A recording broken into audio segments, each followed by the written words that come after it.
What is stress testing and what have we learned about it? I'm here with Andreas Lehnert from the Federal Reserve in Washington at an event organised by the Systemic Risk Centre at the London School of Economics. Andreas, thank you for joining us. My pleasure, Bob. Your talk today is evaluating the experience of supervisory stress testing of large banks since the crisis. Let's just take a step back and imagine outside the Fed in Washington, somebody stops you and says, hey, what is stress testing? And you've only got 2 minutes to answer. It's a way to see whether or not an institution, usually a bank, can survive a hypothetical, extended, severe recession.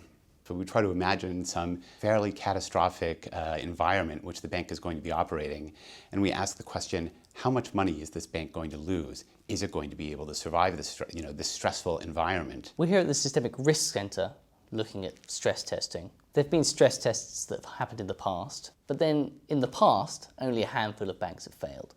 So is it more important to look at the overall system than the individual banks? I think one has to start with the individual banks, because one of the lessons that we learned from the crisis is that the system really is as fragile sometimes as its weakest member. So in times of extreme duress, when many banks are, let's say, undercapitalized or potentially undercapitalized, there are doubts about their solvency, at times like that, the failure of a single institution like Lehman Brothers can have pretty profound ramifications. In a sense, stress testing is trying to find the weakest links. That's absolutely where it can start. It's sort of being stressful today in theory so that we don't have to go through this in reality. In the past, you've said that fragile models are dangerous, worse than useless. What do you mean by that? It's often said that all models are wrong, but some are useful. My comment was about models where they're not very thoughtful, they're simply a statistical relationship that appears in the data, but there's no underlying thought given to, why is it that this particular relationship exists? We have an intuition why it is that unemployment rates and delinquency rates are correlated. That may be a robust relationship, but it's also often useful to sort of think about, well, what we're really doing is proxying for a certain level of household stress. The unemployment rate really is proxying for the number of households that are losing their jobs, or the spouse is losing, one of the two earners in the household suddenly is no longer able to work full time, and so the income of the family goes down, and it begins prioritizing its payments or becomes unable to make certain payments. Worse than useless, because a fragile model, that is one that is simply derived without too much thought from the data, can give one a false sense of precision about the behavior of the balance sheet in a stressful environment. You sort of say, well, gosh, my relationship tells me that losses can never exceed 2% on this particular portfolio. And then if you sort of build all of your assumptions that you can never lose more than 2% on that, then when you lose 3%, it's a major shock at that point. So that brings us to a wider concern with stress testing, that you're only as good as the tests that you're putting out, and that the tests necessarily are based on past experiences. How can you overcome some of these challenges? That's an excellent point, and it's one that I think a lot of regulators who are in this business worry about a lot. All major severe downturns have the same sort of flavor to them. Asset prices are falling dramatically. There's a flight to safety. Risky assets, are sort of, no one's willing to buy them. At the same time, the economy is collapsing into a severe recession, so unemployment rate is going up, the rate of job losses is going up. There's no way to hedge against a global downturn. If every country in the world experiences a recession simultaneously, there's simply no safe harbor. But then beyond that, every recession or every crisis has its own special characteristics, and one of the useful things about today's meeting that I particularly enjoyed is hearing from authorities in other countries about how they think about these scenarios, how they think about what it is that could ultimately go wrong and damage the financial systems, either in their home jurisdictions or globally. I think that kind of creative thinking is absolutely necessary to have a truly forward-looking test that isn't simply repeating the old stresses of previous crises. And it's not just one test that is passed around the world like a health test. It's lots of different organisations and institutions coming up with their own tests based on their own models, based on their own forward and backward looking.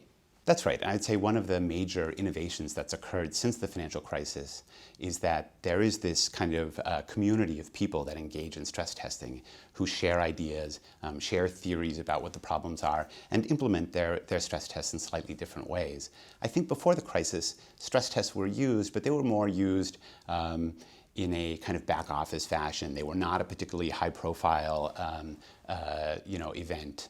So there was a lot less of this kind of fertile or cross-pollination.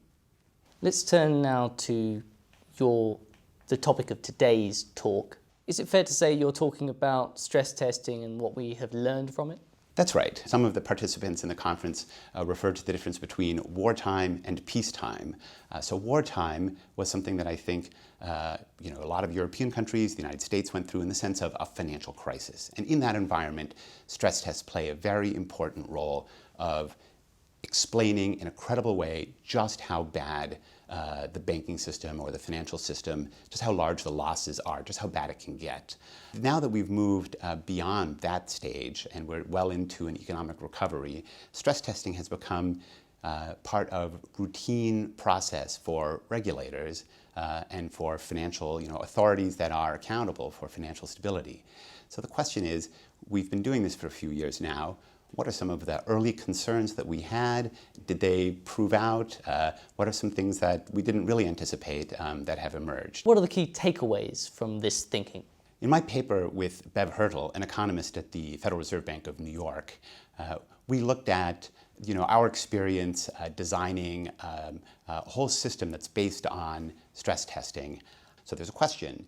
You run the stress test. What do you tell the public about the results of the stress test? Do you tell them just pass, fail, or do you tell them more?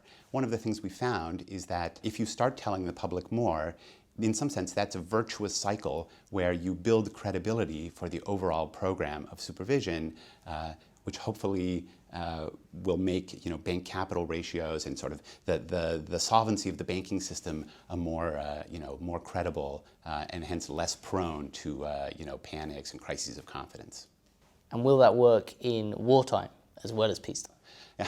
Well, I suppose one of these days we're going to find out. I mean, it certainly is our thinking that we'll go into the next downturn, recession, whatever it might be, with a much better capitalized financial system and with a set of quantitative tools, sort of forward-looking, imaginative hypotheses about what the risks are in the system. And so those two things alone, better capital and better information, are going to, or would have been, let's say, would have been extremely useful to have in, say, 2007. My hope is that I or my successor's successor finds themselves armed with these additional tools. A financial system is really only just one crisis of confidence away from being in dire straits. So anything that can be done to sort of promote confidence based on reality is going to enhance stability. Thank you very much. Thank you, Bob.